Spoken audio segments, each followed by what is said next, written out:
C'est dur, vous savez, après 4 ans d'entreprise, 4 ans que j'ai repris l'entreprise, c'est très dur de se relever quand même. On est quand même déjà 11 mois après les inondations. Et c'est pas sans conséquence, la perte financière elle est quand même énorme. En fait, nous, l'humain, à côté de tout ça, on n'est rien. C'est pas vraiment une parano permanente, mais quand il pleut des grosses averses, on a un stress. Vous pouvez être costaud comme vous voulez, hein. Vous pouvez pas empêcher ce stress. Hein. On a eu des coups bas, mais chacun notre tour quand même. Mais à ce moment-là, on ne s'est pas posé la question, on a dit il faut rouvrir. Les Bourtois ont été courageux, on a des entreprises qui se sont restructurées, il y a des habitants qui se sont dit non, je resterai vivre à Bourte, il y a des personnes de l'extérieur qui viennent habiter à Bourte. Non, on a vraiment des habitants qui ont fait preuve de résilience.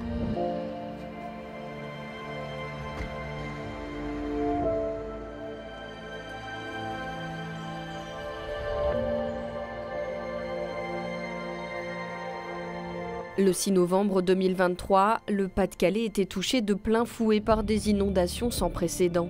Dans l'Audomarois, le Boulonnais, le Calaisis, mais aussi dans le Montreuilois, ce sont en tout plus de 500 000 personnes qui ont ainsi été touchées. Des pluies exceptionnelles, des crues centenales qui resteront longtemps gravées dans les mémoires. Parmi les communes touchées, celle de Bourte, 5 fois inondée en tout l'hiver dernier. 90 habitations touchées, mais aussi des commerces, des entreprises. Tous ont encore en tête la catastrophe.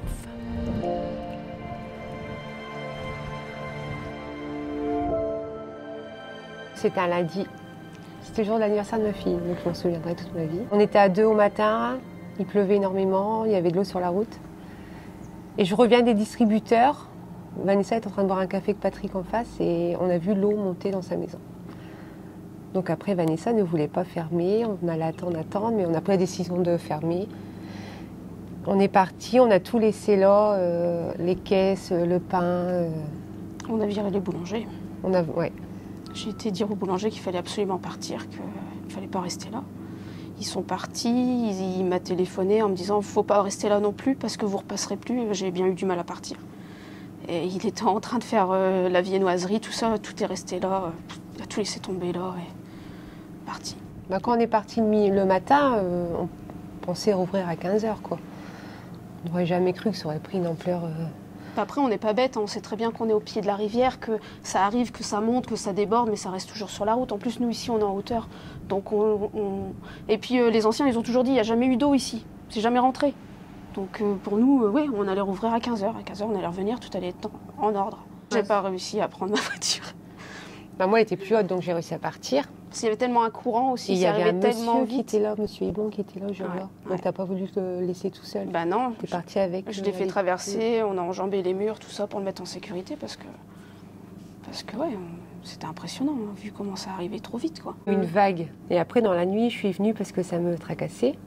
Et là, quand on a vu l'ampleur des dégâts, tout le pain à terre, il y avait de l'eau partout, le tabac, il flottait.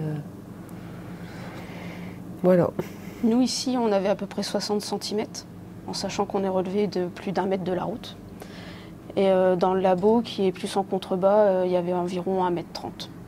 Donc le four noyé dans l'eau, la boue. À ce moment-là, on rentre, on est tellement abattus de voir l'état des lieux. Parce qu'on avait jusqu'à du matériel, la chambre froide qui était complètement retournée dans le bâtiment, elle s'est carrément soulevée. Ah ouais, non mais c'était un carnage. Tous les chariots par terre, la farine qui avait voyagé partout, les sacs éventrés. Les œufs éclatés. Les œufs éclatés. Ouais, c'était moche. C'était moche. Il pleuvait tout le temps, par n'importe quel vent. Ouais. Ça, c'est étonnant. Vous avez jamais vu ça, hein, depuis que vous habitez ici? Jamais. Petite inondation, mais sans des dégâts pareils, quoi, en plus. Sans stress pareil. Stressé, mais moins.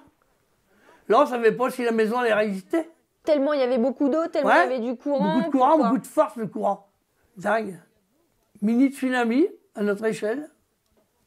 Mais que si ça avait été en nuit, ça aurait fait des morts.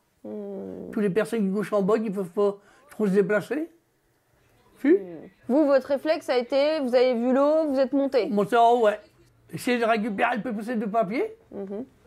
Et puis mes médicaments aussi, en plus. Elle est restée longtemps sur la route, l'eau. Elle n'est pas partie comme des petites inondations que le lendemain, il n'y a plus rien. Là, elle est restée longtemps, à haut niveau. Qu'est-ce que vous avez fait alors? Donc vous êtes monté en haut, on est venu vous chercher et après vous êtes Non, allé en où? haut, je regardais un peu l'évolution. Parce qu'elle montait encore. Moi, on dit, alors là. Et après, ils ont eu l'ordre d'évacuer les habitants. Conseil, pompiers, Croix-Rouge, tout le bazar, quoi. Et alors, on est venu chercher vers 17h un agriculteur qui est conseiller, qui m'a pris sur son tracteur pour remonter là-bas plus haut. Et après, on a eu le café, tout, quoi, par le conseil, notre maire, tout. Après, je suis parti, j'ai un frère qui m'a pris 15 jours. D'accord? On revenait entre deux, quand il n'y avait plus d'eau sur la route, on venait allumer le feu à bois pour sécher. Et vous avez connu les trois inondations, celle de novembre, celle de janvier. La 1 mètre, c'était grand novembre, donc je suis resté là-bas. Par contre, celle qui est venue plus tard, 80 cm, je suis reparti 4 jours chez mon frère. D'accord. 80. Même 80, on l'a jamais vu ici. Ouais. 40, 50 maximum. Hein. Ouais, de temps en temps, vous avez quand même de l'eau. Ça vous arrive. Ouais, tout à fait. Ma grand-mère, elle connaissait ça. D'ailleurs, elle mettait des bancs, parce que c'était un café, elle mettait des bancs. Nous, on était petits, pour qu'on vienne ici dans la cuisine, pour pas mettre nos pieds dans l'eau. Le créateur de l'entreprise, Roger Merlot, 90 ans dans Bourte, jamais connu ça dans sa maison. Donc aujourd'hui, on dit que c'est centenaire, mais moi je vous dis que ça peut arriver n'importe quand. Ça c'était mon bureau. Il n'y a plus de courant d'ailleurs. La perte elle est quand même assez conséquente, il y a quand même 850 000 € de perte à peu près. C'est dur, vous savez, après 4 ans d'entreprise, 4 ans que j'ai repris l'entreprise, c'est très dur de se relever quand même. On est quand même déjà 11 mois après les inondations. Et c'est pas sans conséquence, la perte financière elle est quand même énorme.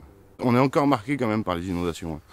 Bon, nous on est jeunes, mais imaginez un peu les habitants de Bourte, qui ont toujours vécu là, qui n'ont jamais connu un pareil sinistre. C'est pour se relever de ça, on voit que le moral de tout le monde est au plus bas quand même. Le 6 novembre, on était ici, juste entre ces deux pierres-là. Je pouvais bien mesurer de ma maison puisque j'ai la vue ici. Et ensuite, les deux autres crues, pour moi, je les ai pas mesurées vu que c'était inférieur. Plus bas. Donc là, c'était vraiment au plus haut ici, le 6 novembre. D'accord. Parce qu'en fait, la pierre était remplie de saleté, donc c'était facilement visible, même si j'étais pas là. Et en 2018, c'était la pierre là-bas, au niveau du ras du sol. Ouais. Ça a duré une journée. Hein. C'est pas vraiment une parano permanente, mais quand il pleut des grosses averses, on a un stress. Vous pouvez être costaud comme vous voulez, hein. Vous ne pouvez pas empêcher ce stress. Hein. C'est donc un pluviomètre que vous avez mis là-bas? Ouais, j'ai mis un pluviomètre et dès qu'il pleut, on mesure la quantité d'eau pour s'informer et je le note sur un calendrier. Et donc là, dernièrement, vous avez mesuré combien? Alors je l'ai acheté fin septembre parce qu'en septembre, il est tombé pas mal. Je me suis dit, tiens, ça commence tôt cette année. Ouais. J'étais pas prêt, donc je l'ai acheté en octobre. Et en octobre, il n'a pas plu beaucoup encore. J'ai eu une fois 8 mm, une fois 5 depuis octobre. Vous voyez, c'est pas une... millimètres, c'est là. Hein. Ouais. Ouais, d'accord. Il peut tomber 60 mm d'eau en une nuit hein, maintenant. Ah d'accord. Ouais, parce que l'an dernier, les bulletins météo annonçaient souvent des 40, 50, 60 mm en 12 heures. Quoi. Donc s'il est plein dans une nuit, là, il faut s'inquiéter. D'accord. Ouais. Donc le matin, parfois, vous vous levez, vous allez jusqu'ici pour voir le pluviomètre et... Quand je sais qu'il a plu, je m'intéresse à la météo. S'ils n'annoncent pas de pluie, je ne m'y intéresse pas trop. Mais sinon, il pleut, vous venez voir. Parce que là, on a quelques jours d'accalmie, mais on est encore tôt hein, dans l'automne. On a vécu quelque chose qui dépasse l'entendement, donc des ruissellements intenses. Alors, ici, non, tout n'a pas commencé ici, puisqu'on a eu des ruissellements qui sont arrivés de partout, hein, du hameau de Trois-Marquets, du hameau de Mierle, et puis ensuite des villages voisins. Et l'eau est montée, en fait, très rapidement. C'est un phénomène que les Bourtois ne connaissent pas, en fait. Là, on a vraiment eu un phénomène de montée des eaux très soudain. Et c'est ça qui a été choquant pour les Bourtois. On peut dire même 5 fois parce que c'était une première fois un gros épisode. 2-3 jours plus tard, de nouveau un gros épisode. Le jour de Noël, début janvier. Et au mois de février, on recommençait à vivre des inondations. Il y a eu la gestion de crise, hein, la gestion des sinistrés. Et après, le but, c'était de reconstruire rapidement pour enlever les stigmates de cette inondation.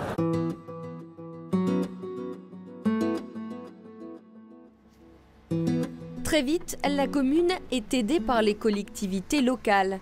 Le département décide d'intervenir financièrement, déjà en prenant en compte avec la région la totalité des frais de franchise d'assurance pour les communes déclarées en état de catastrophe naturelle sans condition de ressources. 6 000 dossiers, 2 millions d'euros. Mais aussi en réhabilitant les voiries. Les routes étaient complètement dégradées. Elles sont vite reconstruites rapidement après. Plus localement à Bourte, la solidarité s'installe envers les sinistrés. La maire souhaite vite rénover pour tourner la page de cet épisode, tout comme les commerçants qui s'adaptent et engagent vite les travaux. Quant aux habitants de Bourte, ils s'adaptent au mieux au cas où.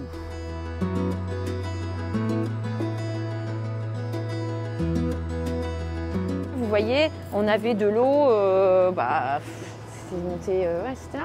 Ah ouais, d'accord. On avait... Et là aussi, tout a été refait dans le but de ne pas laisser de stigmate. Voilà, et puis de recommencer. En fait, le but, c'était recommencer les activités du foyer rural en septembre, que la cantine recommence également en septembre ici. Oui, et puis également que nos festivités de juin puissent avoir lieu. Qu'il n'y ait pas de conséquences sur la vie du village. Donc ici, on a fait réalisé notre Ducasse le dernier week-end de juin. Au 14 juillet, vous aviez un magnifique feu d'artifice au niveau de la pâture sur le côté. Et on a organisé nos fêtes. Alors, comme à l'habitude, franchement, on était un petit peu sur les rotules, mais ça s'est fait. Mais vous voyez, ici, tout le placo a été coupé à 1 mètre, et puis on a tout refait. Les Bourtois ont été courageux. On a des entreprises qui se sont restructurées. Il y a des habitants qui se sont dit non, je resterai vivre à Bourte. Il y a des personnes de l'extérieur qui viennent habiter à Bourte. Non, on a vraiment des habitants qui ont fait preuve de résilience. Et puis, non, je pense que c'est dans notre tempérament. Il y a une solidarité. Et puis, c'est un village qu'on aime. Vous savez, ici, il n'y a pas beaucoup de fonds Barnier qui ont été mis en place parce que il n'y a pas eu beaucoup de demandes de dossiers. Les gens ont envie de rester à Bourte. Ils ont envie de rester vivre à Bourte. C'est un village associatif, dynamique, où il fait bon vivre. Il y a une belle entente, une belle solidarité. Depuis novembre, il y a toujours quelque chose à faire. Ça a été la recherche le montage de dossiers de subvention pour reconstruire, la recherche d'entreprise, les chiffrages, la gestion des travaux, la gestion des sinistrés, les accompagner pour qu'ils puissent trouver un maximum d'aide et pouvoir eux se reconstruire, parce que c'est surtout ça qu'on voulait, c'est que les sinistrés se reconstruisent, reconstruire nos villages, mais faire en sorte que les sinistrés se reconstruisent. On est dans votre maison, vous avez commencé les travaux, pas complètement tout fini. Non, comme ma famille est belle, mais j'ai un frère qui a des problèmes de santé, donc c'est un petit peu arrêté. On va revoir ça après quand ça va aller beaucoup mieux. Ouais, donc ça veut dire que et moi-même, j'ai des problèmes de santé. Donc là, vous ne pouvez pas faire plus, quoi, pour l'instant. Tout à fait. Et puis après, il faut faire tous les jours, la cuisine, la lessive. Vous disiez, vous avez eu de la chance, vous avez eu plein de gens qui vous ont aidé. Racontez-moi un peu, comment ça s'est passé, ça? Beaucoup d'aide. Notre maire, les conseillers, tout. Franchement, il n'y a rien à dire. Même les petits jeunes, ils voulaient tout de suite donner un coup de main, au cas où. C'est-à-dire qu'ils vous ont aidé à débarrasser, ils vous ont... Ouais, tout à fait. À virer les meubles, tout plein de boue, décapités par la pression de l'eau. Ça, c'est la maison Baudard de Dève, par l'intermédiaire d'un copain qui me l'a fait avoir. D'accord. Les chaises, c'est pareil. C'est un autre copain que son père, il y avait des chaises. Comme les miennes, j'avais essayé de les réparer, mais ils sont tellement déglingués, c'est même pas la peine. Du coup, ils m'ont offert ces chaises-là. Ouais, donc du coup, il y a une vraie solidarité entre les gens. Ouais, machine à laver offert, frigo. Télé, pareil, c'est mon neveu qui me l'a donné. Matériellement et psychologiquement. J'ai frôlé la préhistoire, en fait. J'ai rigolé un peu. Ça empêchait certainement des pensées noires. Ouais. Certainement. Les gens, la mer, ils ont tout de suite tout refait, etc. Ça, c'est quand même bien, non? Ouais, eux, ils ont des artisans. Que leur maison étant moins vétuste, les assurances, ils payent mieux. Vous, là, c'est un problème avec les assurances? C'est compliqué avec les assurances? Ouais, tout de suite, c'est vétusté. Hein. Ça, c'est classique. Hein. Depuis la nuit des temps. Donc après, on fait nous-mêmes. Pas question de s'endetter pour en faire une maison qui n'est pas sûre. Ouais. Vous voyez ce que je veux dire? En fait, nous, l'humain, à côté de tout ça, on n'est rien. Hein. On a repris notre rythme. Après, contente de retravailler. Au bout de 6 mois, et après, c'était pas le même boulot. On a fait on a carrelé, on a abattu des murs. On a repris notre travail qu'on aime faire. La commune et même les conseillers. Même tout le conseil et tout. Même ils les ont habitants. été, franchement, au top. Hein. Ils nous ont vraiment soutenus. Comment justement, Audrey? Comment? En venant nous aider, en nous aidant. On est resté fermé 6 mois, on a rouvert le 16 mai. On a commencé les travaux mi-décembre. On va débarrasser, vraiment commencer les travaux dès janvier. Début janvier, quand on a commencé, quand on a arrêté inondé, ici c'était déjà fait. Les placos c'était déjà fait. Donc vous avez été à nouveau inondé au mois de janvier? Début janvier. Pas cette partie-ci derrière. Mais on avait déjà reçu tout ce qui était laine de verre, les placos. Donc tout a été une partie, On a eu des coups bas. Chacun à notre tour quand même. Mais à ce moment-là, on ne s'est pas posé la question, on a dit il faut rouvrir. Il faut que ça aille vite, il faut rouvrir au plus vite. Mais vous n'êtes pas posé de questions, vous êtes allé où vous êtes allé. Que là, à l'heure d'aujourd'hui, si ça revient, on ne fait plus rien, ça c'est clair. Ici, concrètement, dans le magasin, surélevé, tout ça, on ne pouvait pas. C'était pas possible. L'établissement fait que... Donc, on est resté au même niveau, en espérant que ça ne revienne pas aussi haut. Par contre, le labo, on a essayé de sauver le labo en le déplaçant et en le rapprochant pour qu'il soit plus à hauteur de nous. Mais demain, on a eu une inondation comme le 6 novembre de l'année dernière. On a 60 cm d'eau partout. Quand on a rouvert, on se rend compte qu'on oublie vite, en fait. Qu'on a vraiment envie de passer à autre chose et qu'il faut que ça se tourne rapidement, quoi. On oublie tous les mois de galère, tout ça, parce que on a bien galéré pendant 6 mois et c'est un renouveau. On va vers le lendemain, mais tout en prenant des précautions pour limiter les dégâts au cas où ça se reproduirait. Et de ce fait, on prend quelques mesures, mais psychologiquement, on s'y prépare toujours. Dans la buanderie, j'ai rehaussé tout ce qui est électroménager, machine à laver, sèche-linge, congélateur, pour être sûr que s'il y a une nouvelle inondation, qu'on n'espère pas, au moins ce matériel-là sera sauvé. J'ai préparé dans le fond de mon terrain, j'ai mis des gravats pour pouvoir monter les voitures, là où la voiture qui sera là, pour essayer de la sauver si la montée des eaux. Et j'ai préparé aussi des cales pour mettre sous les meubles, pour mettre rapidement, si je suis là évidemment, pour essayer de limiter la casse. Et puis si ça recommence, on se relèvera encore et puis jusqu'à ce que... sinon, j'ai pas l'intention de partir d'ici. Dans le premier temps, on a nettoyé, débarrassé toute la première semaine. Et puis ensuite, on a fait des bureaux provisoires chez moi, dans mon habitation personnelle.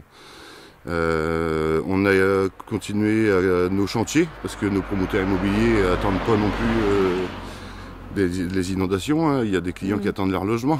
Donc on a réparti les camions sur les villages aux alentours, les véhicules pour que les gars puissent partir travailler, les salariés rentrent sur chantier. Et au moins on n'a pas déçu nos clients. C'est nos nouveaux locaux en bungalow depuis les inondations du 6 novembre, comme nos bureaux étaient localisés dans le centre de Bortes. Après les inondations, on a dû trouver une solution de repli. Et comme on est sur 2 sites avec le dépôt ici, on a commandé des bungalows en location pour pouvoir redémarrer l'activité rapidement.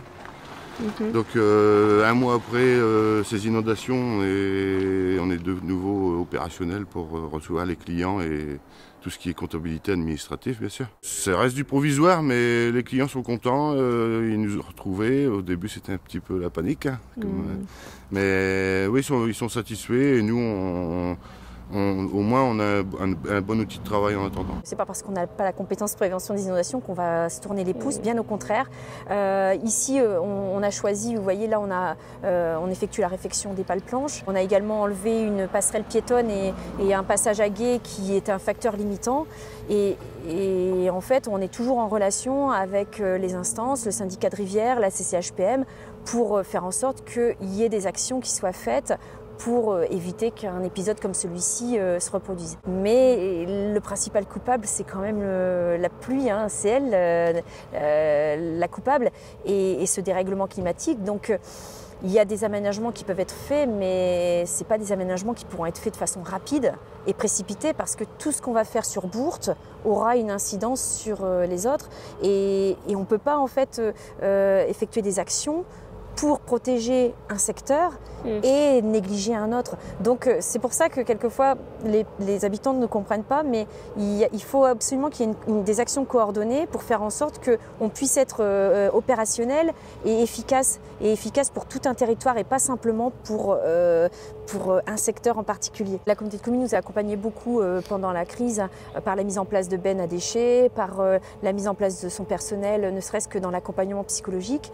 Le département il a été présent également tout de suite pour, vous voyez, réparer les infrastructures qui étaient dégradées. On le voit ici, on a cette route départementale qui a été réparée, une autre également dans le centre du village. On est vraiment accompagnés. Tout ça, ça se coordonne et c'est pour ça que cette crise, on la surmonte parce qu'on n'est pas seul en fait.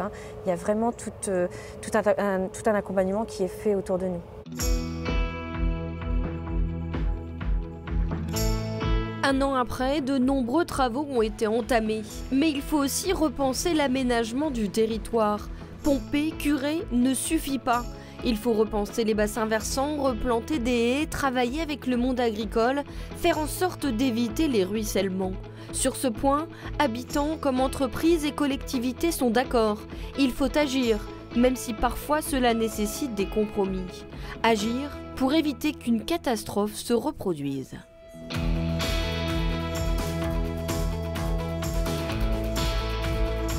Là, c'était sur une inondation exceptionnelle, donc on a eu des volumes d'eau très conséquents et la rivière ne pouvait pas tout engorger. Donc on fait des actions pour essayer d'améliorer l'écoulement, mais des inondations telles qui sont arrivées cet hiver sont très dures à tamponner.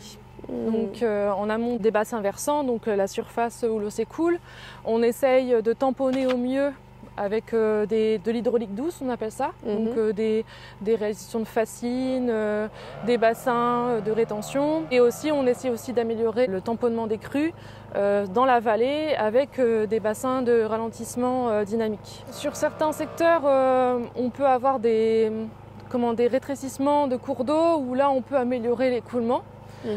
Mais une rivière, en fait, de manière générale, s'autocure et elle a une pente, donc le fait de curer n'améliorera pas la pente, quoi. La pente. Ouais. Ce qui a été fait, de toute façon, ça ne fera pas de mal. Ça, c'est sûr. Surtout pour les petites inondations. Après, ce qu'on a eu, si c'est vraiment un phénomène exceptionnel, l'humain ne peut rien faire. Sauf prier et encore. Pour vous, c'est vraiment tellement exceptionnel qu'on ne peut pas y faire grand-chose. Ouais, voilà. À mon avis. Surtout que tout système est impacté. Tout le monde a joué le jeu, même que ce soit la mairie, les collectivités, mais même les habitants de Bourte, tout le monde a été quand même solidaire. On dit la rivière n'est pas nettoyée, mais c'est pas la rivière qui aura avalé autant d'eau que du jour où on a été inondé. Vous savez, quand on a 160 cm sur une route, c'est pas dans une rivière que ça va rentrer. On aimerait toujours qu'il y ait plus, parce que quand on a subi ça, on trouve qu'il n'y a jamais assez. Mais après, c'est long, c'est compliqué, voilà quoi. Quitte à nous, on irait tous avec nos bottes, prendre une pelle et puis aller curer la rivière, mais est-ce que c'est vraiment la solution? On ne sait pas. On ne sait pas ce qu'il faut faire. On ne sait pas ce qu'on peut faire. Parce que concrètement, l'eau, elle est arrivée, mais elle est arrivée par le haut. Donc nous, ici, des bassins, tout ça, il y en a déjà plein. Donc faire quoi en plus? Prier que ça n'arrive plus. Ce qu'il faudrait, c'est limiter les ruissellements, les contenir. Donc reconstruire des bassins là où c'est possible géographiquement, parce qu'il y a des endroits où c'est possible. Et puis replanter des haies, parce qu'il en manque. Et puis entretenir correctement chacun son petit bout, sans faire n'importe quoi. C'est vrai qu'il y a quelque chose de frustrant, c'est se démener, parce que depuis novembre, je me démène en faisant des sacrifices, sacrifices personnels. Et tout ce qu'on entreprend, on le fait dans un but d'améliorer leur confort et d'améliorer leur quotidien. Et c'est vrai que ce qui peut être frustrant, c'est de parfois avoir plus de critiques que de merci. Alors on ne fait pas les choses pour avoir des merci, mais c'est vrai qu'un sourire, un merci, Ça fait un bien fou parce que depuis novembre, moi je suis là pour eux. Je consacre ma vie pour faire en sorte que Bourte soit le Bourte d'avant le 6 novembre 2023 et de faire en sorte que le quotidien des Bourtois soit celui d'avant le 6 novembre 2023. Dans un contexte de changement climatique, chacun doit tirer les conclusions de ces épisodes dramatiques. Aujourd'hui, la résilience est le maître mot pour ces territoires touchés par les inondations. À Bourte, comme partout dans le Pas-de-Calais, on reste persuadé que c'est collectivement qu'il faut en tout cas avancer pour que ce 6 novembre 2023 s'avère être qu'un lointain mauvais souvenir.